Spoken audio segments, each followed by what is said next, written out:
Ya, begini Pak.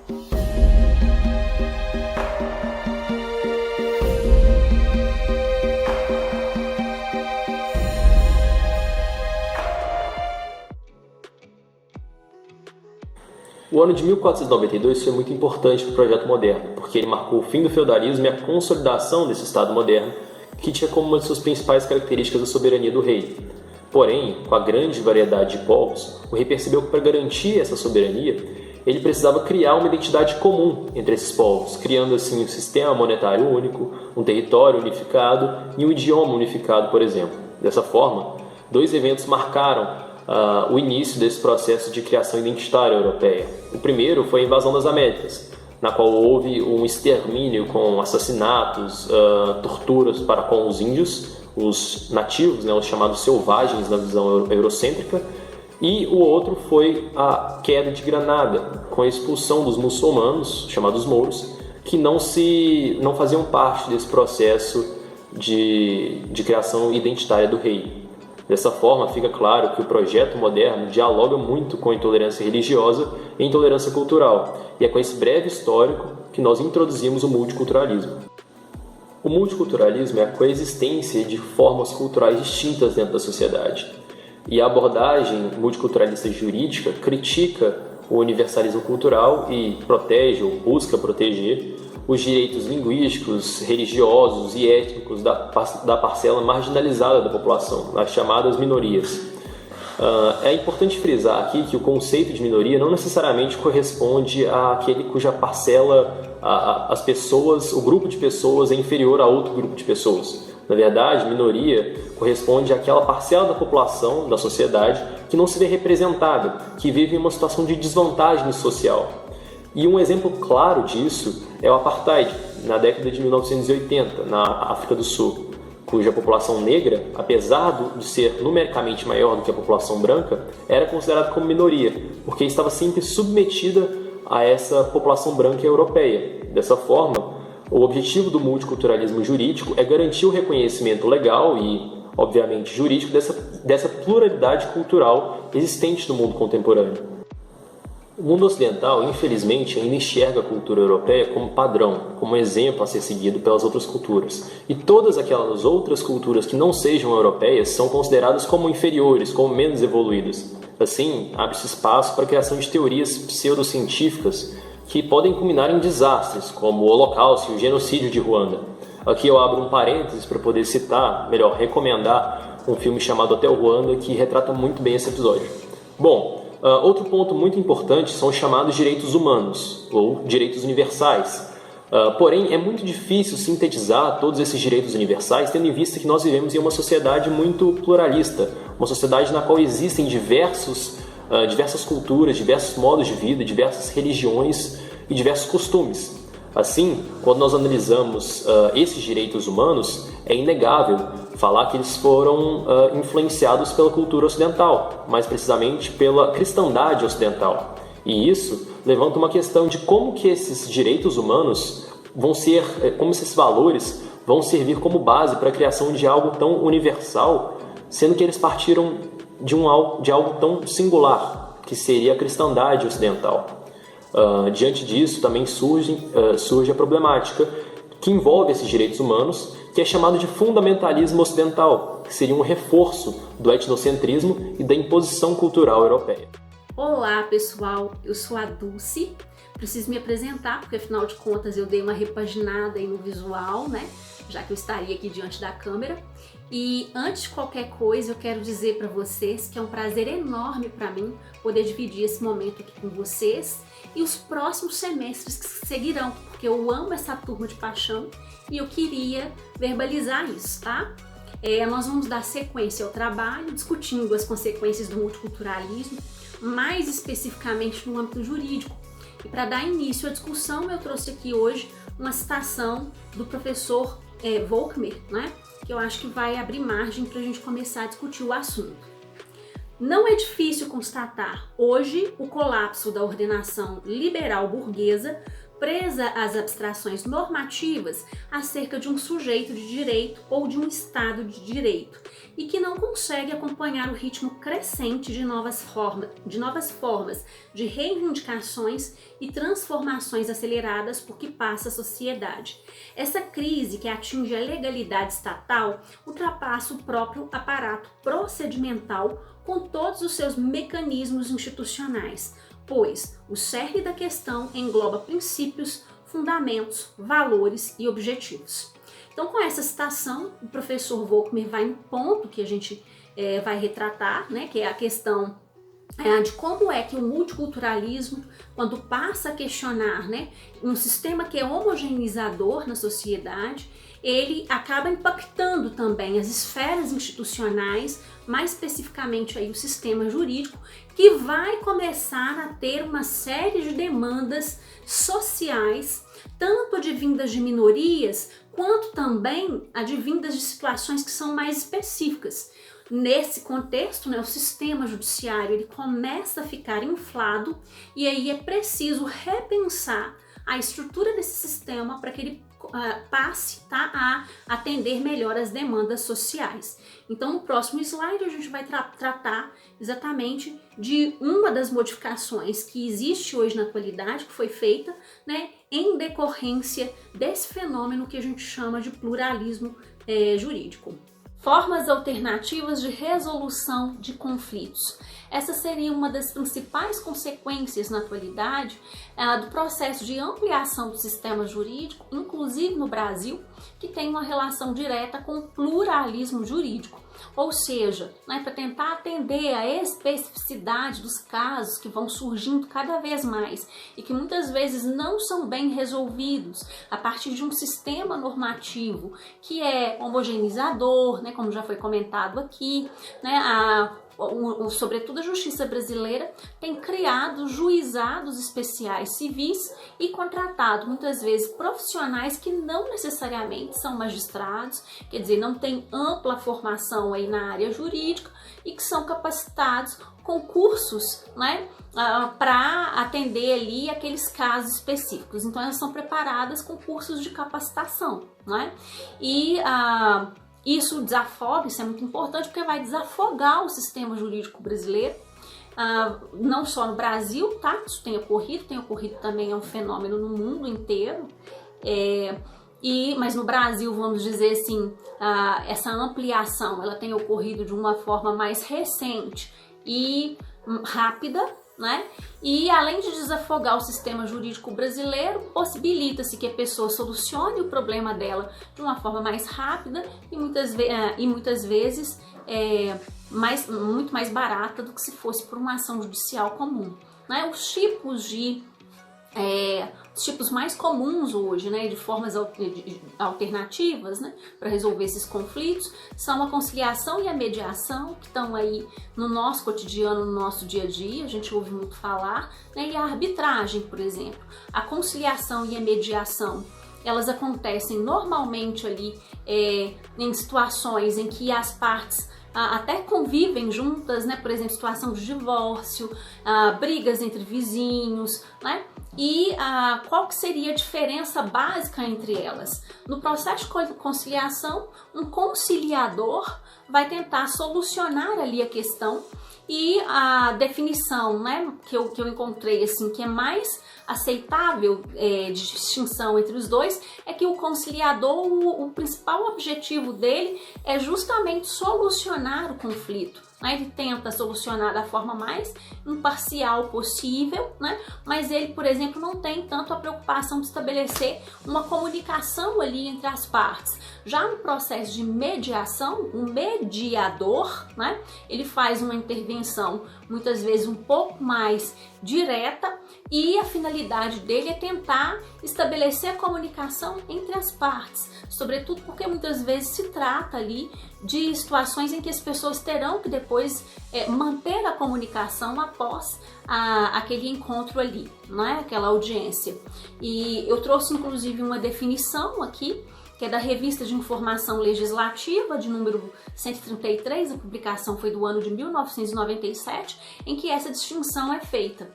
A mediação se assemelha em muitos pontos com a própria conciliação, sendo essa distinção meramente doutrinária, uma vez que, na realidade de muitos países, os dois institutos se confundem, sendo os mesmos utilizados indistintamente, pois são considerados institutos afins. Na verdade, a mediação constitui um processo auxiliar da negociação no caso de impasse, sendo que o mediador busca reduzir as diferenças e, assim, aproximar as partes para evitar o rompimento prematuro da negociação como um todo. Então, estão aí, né, esses dois tipos aí de resolução de conflitos. São bastante comuns na atualidade, são os mais comuns, vamos dizer assim. E a gente tem também uma outra forma que é muito usada, que é a arbitragem. Quando é que a arbitragem acontece? Quando ali as partes já entenderam que elas não conseguem solucionar o conflito sozinhas, né? E elas ali compõem um árbitro, né? E aceitam ali de comum maneira, né? As duas partes, elas se submetem ali à decisão dessa pessoa que normalmente tem alta capacitação na área, né, uma formação, vamos dizer assim, mais robusta, e o que essa pessoa decide vai ter ali um valor jurídico, né, e não tem, inclusive, condições de, não é permitido, inclusive, depois ter recurso para tentar solucionar aquela questão, caso o conflito permaneça, tá? Então, basicamente, claro que a gente tem outras formas alternativas, né? São muitas que têm sido criadas, mas aqui eu trouxe as três principais só para que a gente tivesse realmente aí um exemplo desse tipo de negociação que é realizada na atualidade. Convivência de mais de uma jurisdição em um mesmo espaço geopolítico. Essa é uma segunda consequência do pluralismo jurídico que nós escolhemos para trazer hoje, exatamente porque é um tipo de pluralismo jurídico que existe, inclusive, dentro do espaço brasileiro na atualidade. Quem vai fazer uma análise disso, que eu achei bastante interessante, é o professor Boaventura de Souza Santos. Ele escreve um artigo chamado Direito dos Oprimidos, a Construção e Reprodução do Direito de Paz-Árgada, que está, inclusive, disponível no Google, e eu sugiro, inclusive, a leitura porque é bastante interessante. Então, o professor Boaventura, né, ele vai discutir nesse artigo o surgimento do direito de favela, a partir da análise do que ocorre na favela do Jacarezinho, que é, na verdade, intitulada aí, ele dá um nome, né, ficcional, Paz-Árgada, no artigo dele. E o Boaventura, ele vai definir essa convivência, tá, de duas jurisdições ou de dois ordenamentos jurídicos em um mesmo espaço da seguinte forma: existe uma situação de pluralismo jurídico sempre que no mesmo espaço geopolítico vigoram, oficialmente ou não, mais de uma ordem jurídica. Esta pluralidade normativa pode ter uma fundamentação econômica, rássica, profissional ou outra. Pode corresponder a um período de ruptura social, como, por exemplo, um período de transformações revolucionárias, ou pode ainda resultar da conformação específica do conflito de classes numa área determinada da reprodução social, neste caso, a habitação. Então, este último exemplo que aparece, que é dado pelo Boaventura, que é a questão da habitação, né, gerada ali pelo conflito de classes, é que vai justificar o surgimento do direito de favela, na opinião do Boaventura, né, e ali mais especificamente no exemplo que ele dá na favela do Jacarezinho. Então, a ocupação da favela do Jacarezinho, segundo Boaventura, ela começa ali por volta da década de 30. Essas ocupações, elas acontecem por invasão. Então, o território, ele é ilegal por ser invadido, não ter documentação, e ele é ilegal também devido às construções irregulares dos barracões que vão, com o passar do tempo ali, acontecendo de uma forma cada vez mais frequente, de modo a formar um aglomerado, né, com construções completamente irregulares. E essas construções, elas vão gerar muita briga, muita disputa, dentro desse local, que é a favela. Qual é o grande problema que a população vai enfrentar? Desde o processo de invasão, a população sente, por exemplo, que os conflitos não podem, por exemplo, ser intermediados pela polícia, porque a polícia, né, ao contrário, é também uma perseguidora da população local, já que era comum a polícia invadir o local para tentar expulsar a comunidade da área, né? E o outro problema é a questão da justiça brasileira, né? Os custos para resolver qualquer conflito ali dentro da favela eram elevadíssimos. Muitas vezes, né, os barracões em que eles discutiam ali a habitação, né, o direito ali de ter a habitação, eram muito mais baratos, vamos dizer assim, do que a própria ação judicial que esses moradores teriam que custear. E, além disso, né, a área era completamente regular pela ocupação e isso vai contra, né, o ordenamento oficial jurídico brasileiro. Então isso deixava essa população completamente desamparada no que diz respeito a qualquer forma, né, qualquer norma jurídica que pudesse ampará-los para solucionar os casos. O que ocorre é que essa própria comunidade começa a se organizar, formar associações de bairros e criar uma espécie de legislação interna própria. Ilegal, porque não é reconhecida pelo Estado, né? Mas é a forma encontrada de direito constituído ali dentro, né, do seio daquela comunidade para que eles pudessem solucionar os conflitos internos. Então, as intermediações eram realizadas ali por figuras, né, que se tornaram representantes da própria comunidade e essa criação não de normas, né, mas de regras internas, ela se expande de tal forma que se torna, né, que surge ali uma espécie de ordenamento realmente complexo, né, que vai ordenar toda a convivência ali local e inclusive, né, propiciar o gerenciamento dos conflitos. Então, isso que o Boaventura ele vai chamar de um ordenamento jurídico que é paralelo ao Estado, né, o ordenamento judicial do próprio Estado, vai servir inclusive de modelo, né, para outros aglomerados normais, e o direito de favela ele vai se constituir no Brasil também como uma forma de resolução ali, né, de conflitos internos de forma ilegal, né, não institucionalizada, mas a partir de regras que são muito próprias, tá? Daí essa convivência paralela de um ordenamento jurídico que seria não oficial com o do Estado, que é oficial. E para finalizar, uma última consequência do pluralismo jurídico na atualidade é a dificuldade de implementar sanções em determinados contextos. Um exemplo clássico disso ocorre quando uma determinada lei do direito internacional público, é apenas um exemplo, tá?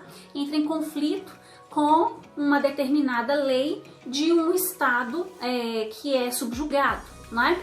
Então, um exemplo claro disso é o que ocorreu, por exemplo, no Brasil, com o caso Cesare Battisti, né? Tanto o Brasil quanto a Itália assinaram um tratado internacional de extradição e no momento em que a Itália pediu a extradição do Battisti, o Brasil interpretou que, na verdade, interpretou com base nas leis brasileiras, que se tratava de um caso de um político, né? de um preso político e, aliás, de um refugiado político, e negou a extradição do Cesare Battisti, descumprindo um tratado internacional. E aí, nesse caso, né, fica a questão, como aplicar sanção? Trata-se de uma desobediência do Brasil em relação ao tratado internacional ou trata-se de uma soberania em relação às leis dos estados brasileiros? Claro que esse é só um dos exemplos. Esse tipo de conflito ele pode ocorrer, né, em outras situações também.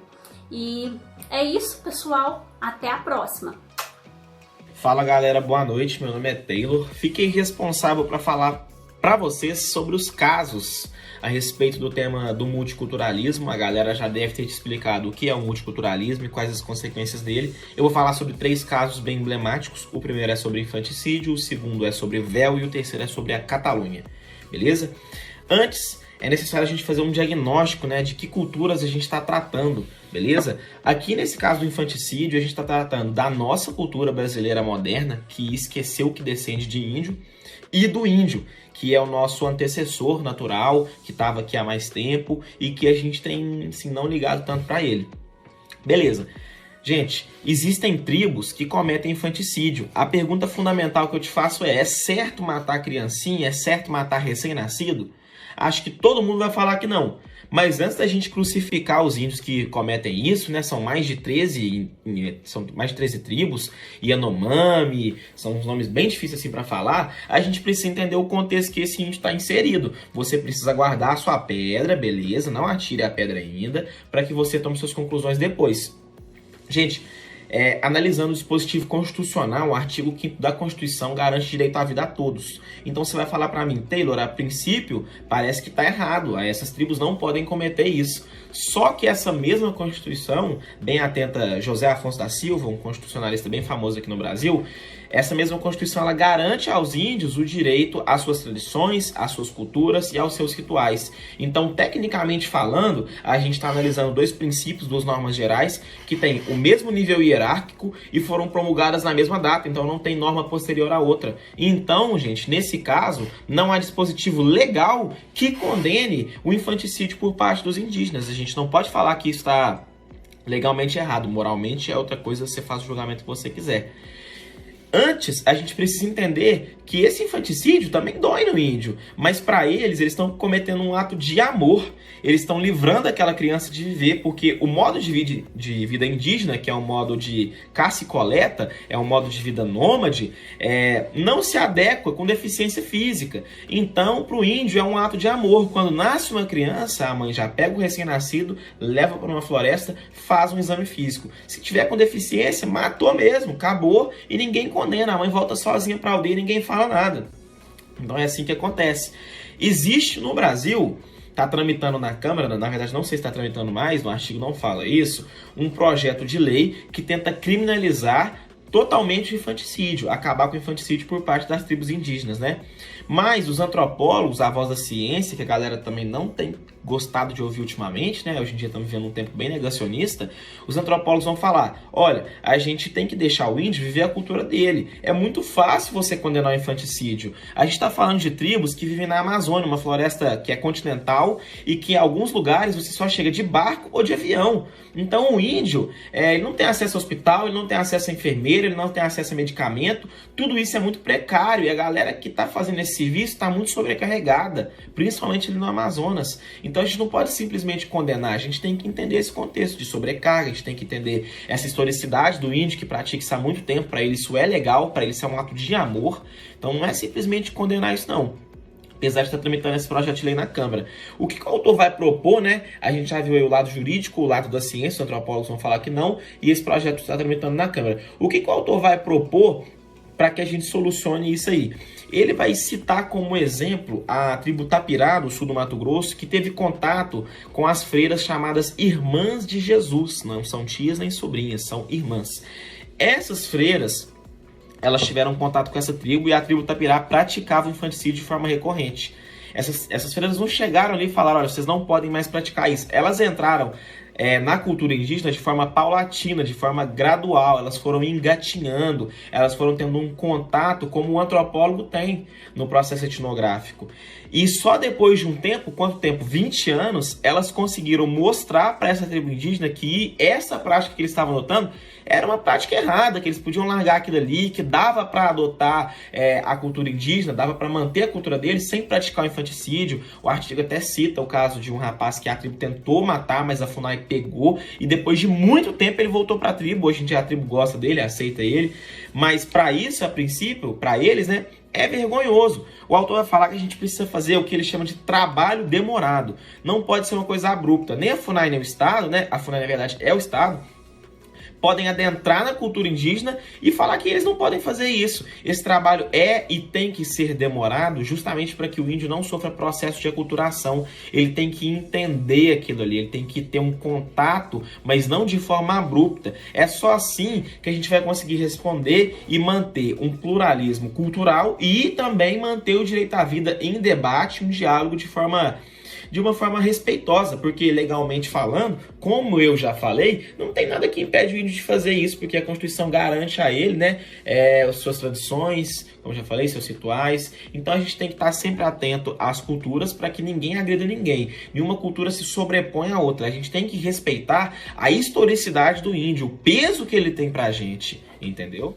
E o véu, né? As culturas que estão envolvidas é a cultura francesa, né, europeia, e os árabes. A gente precisa entender, antes de mais nada, que a França é um dos países da Europa que mais recebe pessoas de origem islâmica, imigrantes de origem islâmica. Então, quando a França começa a legislar de forma contrária a essa população, eles vão ficar revoltados, a gente vai entender por quê, né? Por que aconteceu aquela explosão lá do Charlie Hebdo? Por que teve aquela explosão lá fora do estádio enquanto a França estava jogando contra a Alemanha? Na época a gente não estava entendendo, mas agora, que ficou mais claro. Então, vamos lá. A gente precisa fazer uma ressalva aqui sobre os direitos humanos. Os direitos humanos, o autor vai falar, ele tem a árvore genealógica no Ocidente. É muito claro que os direitos humanos foram promulgados através de uma ocidentalização de um homem que é atemporal, universal e individual. Isso já é contrário à cultura oriental, porque lá eles são muito mais comunitários, então o homem, individualmente falando, não tem tanta importância frente à comunidade.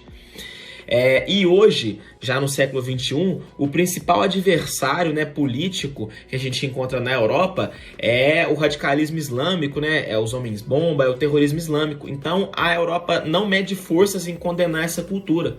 Por quê? Como os direitos humanos são promulgados através de uma cultura ocidental, tudo que não é ocidental pode ser condenado.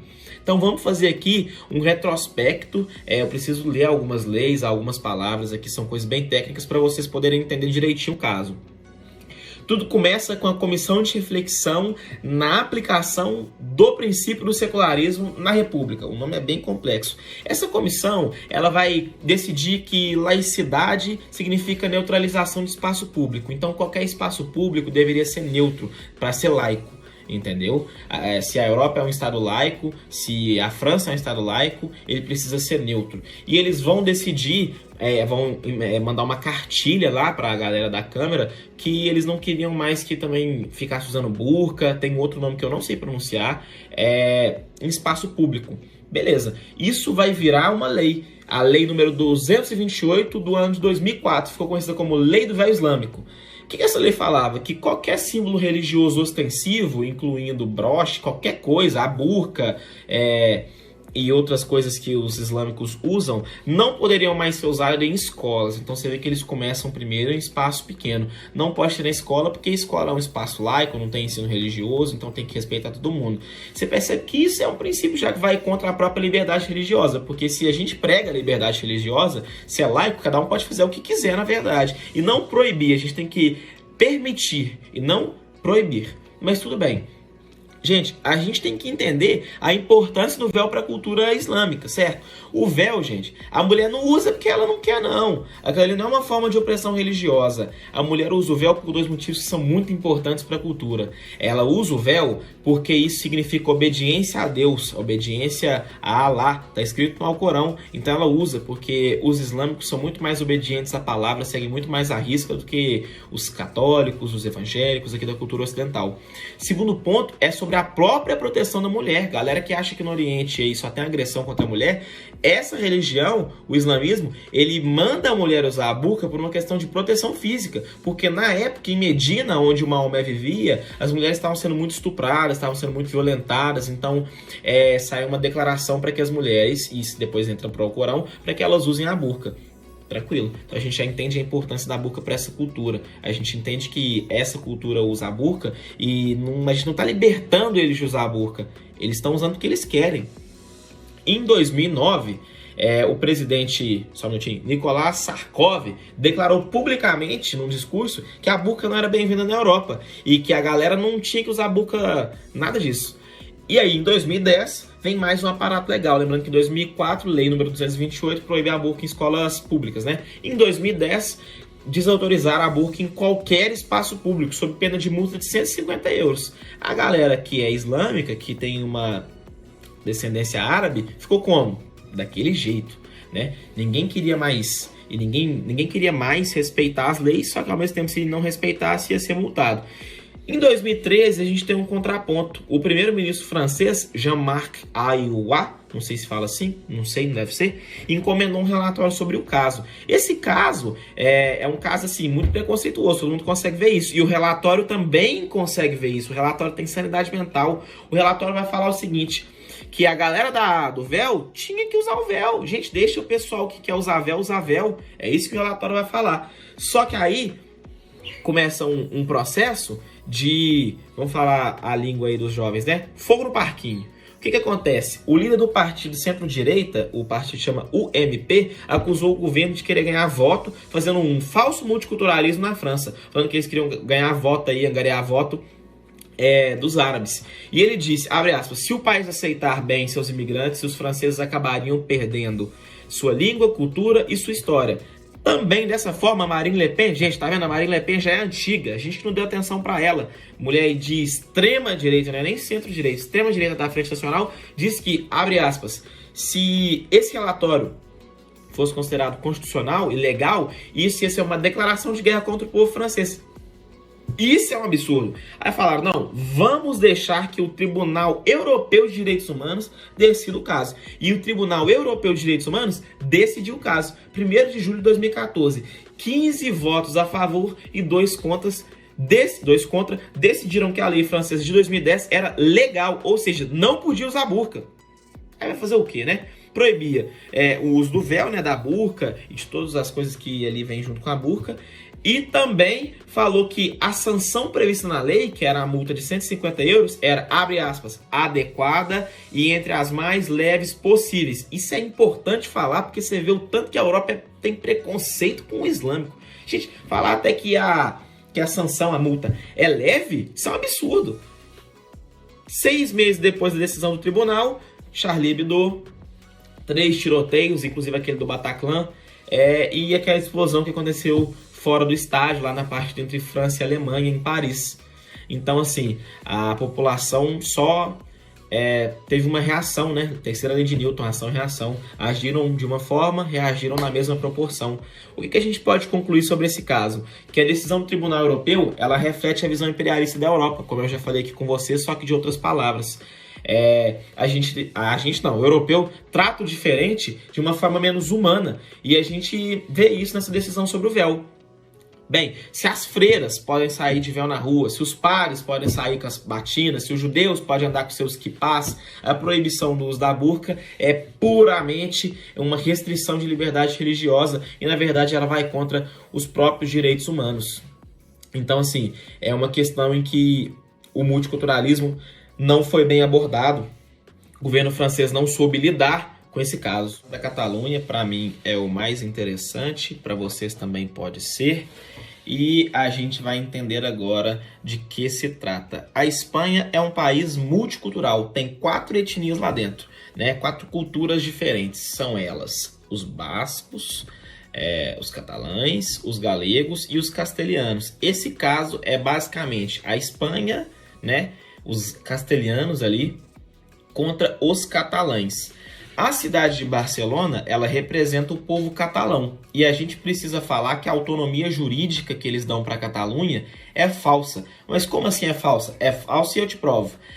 Abre aspas, depois das eleições da década de 70, que foi após a ditadura franquista, vou explicar, calma aí, com os resultados na Catalunha e no País Basco, o governo permitiu a criação de instituições pré-autonômicas. Guarda esse nome. Pré-autonômicas. O governo espanhol fala que a Catalunha tem autonomia porque tem um parlamento próprio e etc e tal, mas na verdade eles não têm autonomia. Vou te provar agora. Fizeram um referendo, esse referendo ele saiu o resultado no dia 1º de outubro de 2017. Mas primeiro vamos fazer um retrospecto. 6 de setembro de 2017, eles aprovaram um referendo para que votasse sobre sair ou não da Espanha, a Catalunha sair da Espanha. No dia 7, um dia depois, a Corte Constitucional Espanhola declarou ilegalidade do voto, acusando o parlamento catalão de cometer atrocidade constitucional e democrática ao aprovar a legislação que permitiu a votação. Só que mesmo assim a Catalunha resolveu fazer o referendo para ver o que ia dar. E aí, no dia 1º de outubro, mais de 2 milhões de pessoas votaram para ter uma nação própria separando da Espanha. Só que isso resultou em prisão e fuga de alguns líderes catalães, ou seja, eles têm uma falsa autonomia. Isso já prova a priori que é uma forma errada de reger uma nação que se diz multicultural, porque eles dão uma falsa impressão de representatividade para a Catalunha e uma falsa representação de pluralismo jurídico, quando na verdade a gente tem um discurso extremamente monista. Só tem uma forma de produzir direito na Espanha e essa forma é a forma castelhana. Em TGE a gente aprendeu que democracia é uma forma de governo em que a maioria governa sem esquecer e dando o devido suporte às minorias. Não é o que ocorre na Espanha. A Catalunha, ela ao contrário, ela sofre vários ataques econômicos e cortes da Espanha. A Espanha não deixa a Catalunha sair.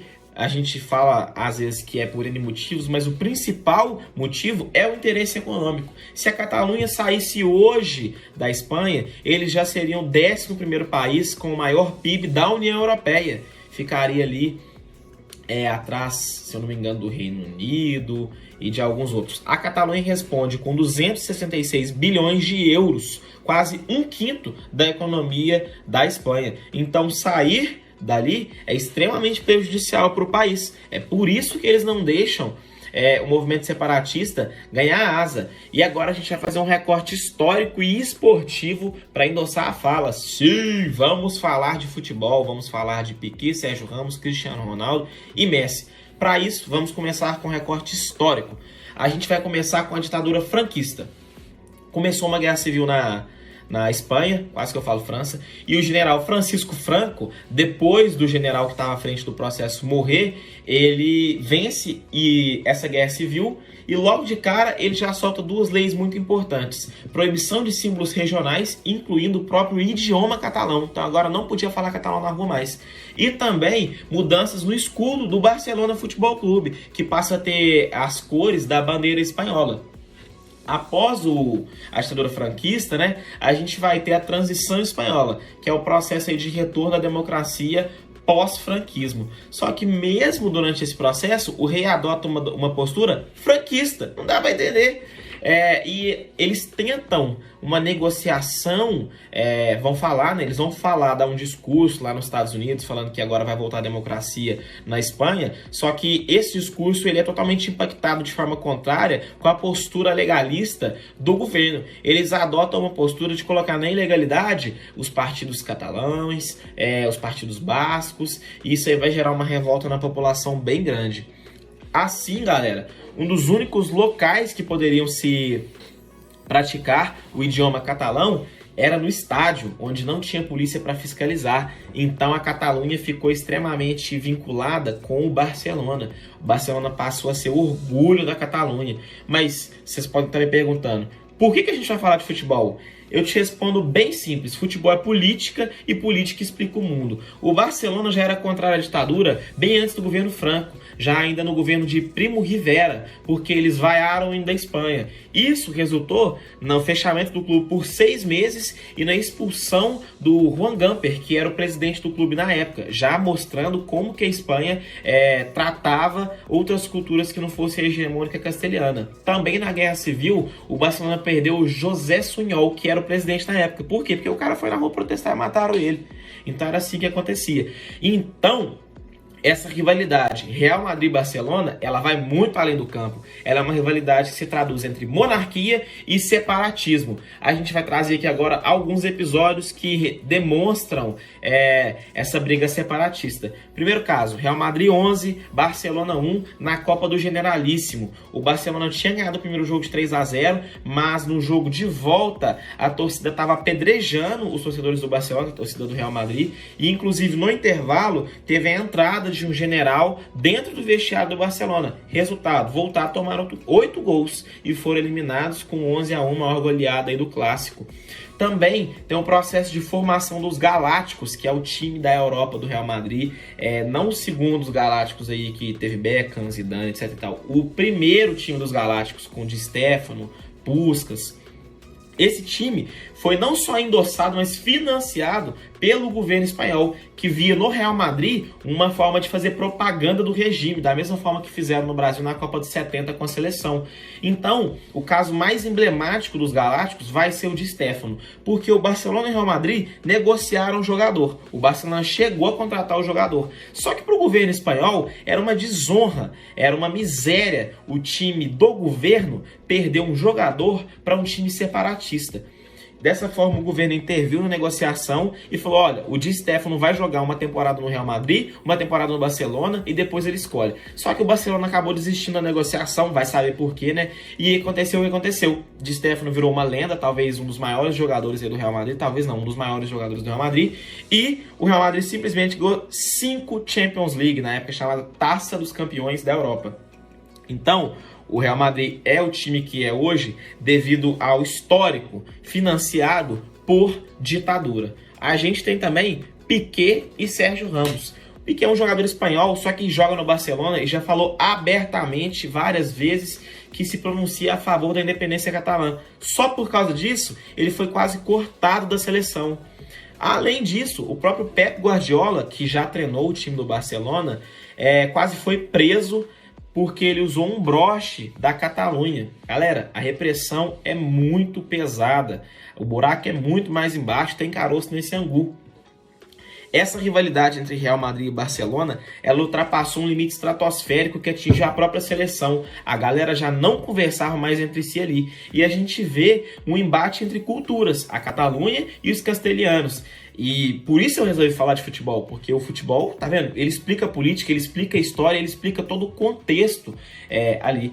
Então, o Barcelona, ele é usado como uma forma de símbolo. Eles apoiam, eles vibram com o clube. O lema do clube é Més que um club. O time é mais do que um próprio time, porque eles não representam só um clube, eles representam um povo. Então, a Espanha, é uma frase que se fala muito, a Espanha pode esperar, a Catalunha está acima de tudo. Conclusão, né? O futebol sempre sendo usado como forma de acender uma cultura sobre a outra e refletindo na política. O que a gente pode concluir sobre esse caso, né? Através de um artigo que a gente usou aí como amparo. Abre aspas. Se num contexto de pluralismo a gente não, né? A Espanha adota uma visão da maioria, a intersubjetividade e possivelmente os direitos das minorias vão ser prejudicados. O que é a solução? Um governo da minoria, governo minoritário, que ele respeite a essência da democracia. Ele é um governo da maioria, pode seguir o que a democracia, o que a maioria democraticamente escolher, mas ele tem que respeitar, ele tem que dar o lugar certo, ele tem que respeitar a minoria, porque se a gente não respeita, a maioria acaba atropelando essa minoria política. Nem sempre é uma minoria econômica, no caso da Catalunha não é uma minoria econômica, às vezes é simplesmente uma minoria política. Então eu resolvi trazer o futebol, porque o futebol explica o mundo, né? O futebol tem um viés político muito grande, para que as pessoas pudessem entender, tirar um pouco a parte monótona do trabalho, né, dar um pouco mais de praticidade, para que a gente possa entender que o futebol reflete em política e a política define o rumo da sociedade.